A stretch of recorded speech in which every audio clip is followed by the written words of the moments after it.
Have you just died in Gauntlet and you are already bored of Settlers and you have nothing to do until PoE 2 comes out? Well, then Dwarven Realms might be a good game for you.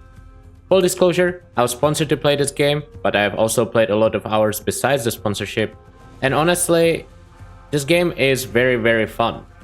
I can say whatever I want in this video, so I will highlight the good and the bad things about the game, and I will let you decide for yourself if this is something you want to try out. In case you do, there's gonna be a link in the description that leads to the Steam page. Game is 10 bucks on Steam. If you want to try it out, please use the link in description, it helps me quite a bit. But let's get into the game and show you how the gameplay actually looks and some of the mechanics in the game, because I think that's the best way of showcasing the game. I'm not gonna talk about every single system in the game, as there's quite a lot to cover.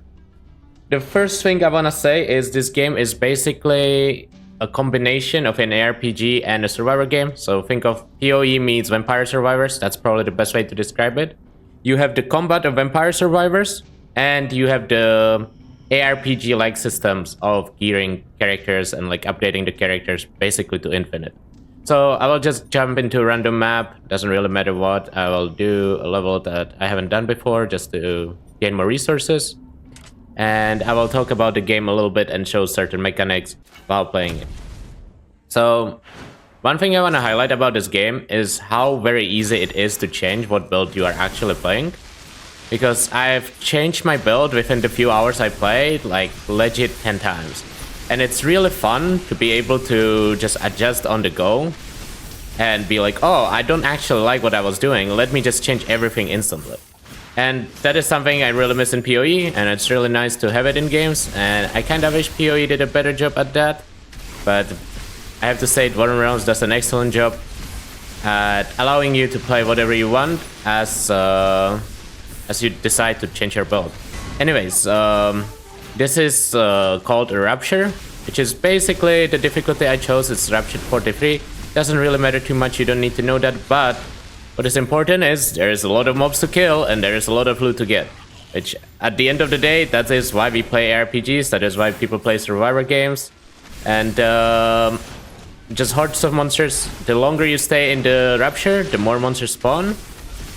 And you have a 10-minute timer where you have to kill a certain amount of monsters to unlock the boss, but you can also stay after that timer, or after the amount of monsters, the time essence. You see the purple bar at top left. If you reach 100, you can actually go fight the boss, but if you keep farming, you will get more loot and whatnot, and more monsters.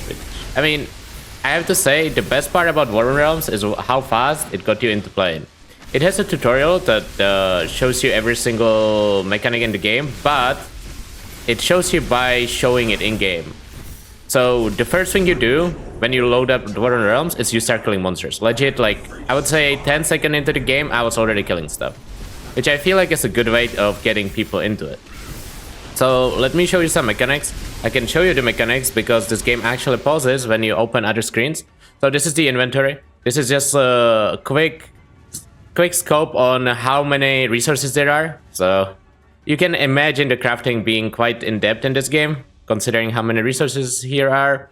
And each of them has its own use. I'm not gonna go for each of them because it doesn't really matter. Because you will explore it for yourself, and it wouldn't really tell you much until you actually see it in-game. Why do I say it's like PoE though? Well, once you have a literal skill tree. As you can see, the tree in the background looks really nice, and you get overwhelmed when you open the skill tree, probably in a similar way that PoE players get overwhelmed. But as you play the game, I feel like it becomes quite understandable of what you want to actually click. And I feel like I ended up with a pretty decent build on my first playthrough of the game, and I never felt like, oh, my character is too weak. And even if you do, the first 3 full respecs are literally free. This is one problem that I actually had with the game. When it comes to the skill tree, you cannot respec one node at a time, which I feel like honestly is something that they should change, and it should be their top priority. I don't know how feasible it is in terms of like the way they coded it and whatnot, but it feels like that's a huge mistake on their part. It was probably the thing that annoyed me the most, since I wanted to change a skill, like one skill point here and there, after I decided to change my build slightly, and I had to respec my entire skill tree. which I feel like is just unnecessary and probably should get changed. Otherwise though, the skill tree is very intuitive, and I feel like you will end up with a decent skill tree as long as you try to pay like a little attention in planning forwards. I don't think you're gonna have big problems. So the way you actually choose your skills in this game is quite interesting. You choose a weapon type, which gives you 2 of your skills. For me, right now, it's the Cyclone skill and this like, I guess Rage Vortex, you would call it in PoE. And then you choose your other skills by using gear, which gives you, you have 4 slots where you can get another skill. And you can either stack one skill multiple times to increase its damage and reduce its cooldown, which is what I'm currently doing. Or you can use different skills in your slots, and that way you have more skills that proc from your active skills with the Cyclone and Rage Vortex. And you can basically fill your screen with whatever you want to fill it with. But I played with 4 different skills for a while, but now I've decided to switch to 4 of the same, which greatly increased my single target, but at the cost of it being ramp based. Which, I mean, honestly, doesn't seem to matter too much because my damage is so high that it doesn't even feel bad.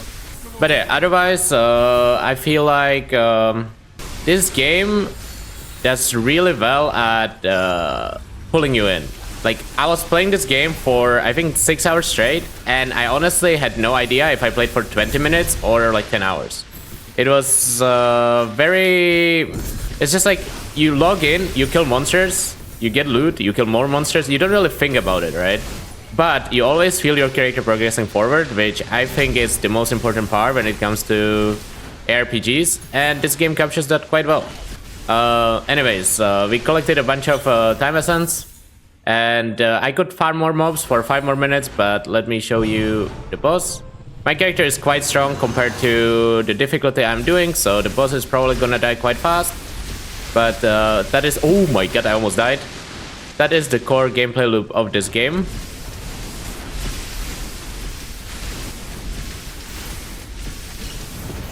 And that's the rupture done. You get some extra rewards, you get some extra loot, and you get to go another one. I'll also do a quick tour of the hideout, just so you can actually see what options are there in this game, and to see if that's something that would interest you. So this is basically a guide that upgrades your hideout. I don't currently have gold to upgrade most of it, but it's basically, think of King's March, and you will be right there. This upgrades the offense that I talked about, but unfortunately we are out of resources. But look at this, look at this.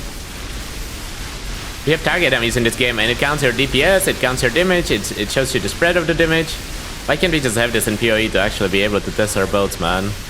Like, I understand the problems with target enemies, but also it is really nice to be able to like equip an item or equip a skill and be like, oh, I can actually test it and see if it's better than what I had. What? That's crazy. This just converts your extra time essence into XP. These are stations for crafting materials. You get to convert wood into planks and whatnot. It's just more crafting related stuff that I don't really need to go too in depth about. Crafting in this game is actually very easy and very intuitive. The way it works is you have an item that has a certain amount of crafting specs. For example, this one has 3 left. I've already crafted on it. But what it allows you to do is either upgrade a mod, change a mod to one of the 3 you can choose from, or add an extra mod if it doesn't have 4 mods already. It's very nice, very easy, and it's a nice change of pace compared to PoE, where crafting is very convoluted. And honestly, at this point, I just don't enjoy it as much as I used to, and I am looking forward to PoE 2 crafting, because it's gonna be very different. And for now, Dwarven Realms is the substitute that I've been using to enjoy my crafting. Because I can tell you this much, in this gauntlet that I'm playing, I'm not enjoying my crafting process. Anyways, this is gonna be it as an introduction to this game. Let me know what you feel about Dwarven Realms, let me know if this made you try it out, let me know if you have already played the game and how you felt about it. Let me know what your build is if you are playing. And what I wanna say is, my friends have been playing this game on and off for like months now, and I didn't really get to try it out because I was just playing other games, playing PoE and whatnot. And I'm really glad I got the sponsorship to try it out, because the game is very, very fun, and I expect to play it on their seasonal restarts a lot in the future. And I know for a fact that the second I die in Gauntlet, I'm gonna log back into Dwarven Realms and spend hours and hours in there just to enjoy the game, because I think it's very, very fun for like a quick mindless grind. Anyways, I think you should log into the game and try out it, because you might find some secrets in there and enjoy the game. Anyways, thanks everyone for watching. I will see you guys next time. Please, if you want to try out the game, click the link in the description. And I wish you everyone a nice day. Bye!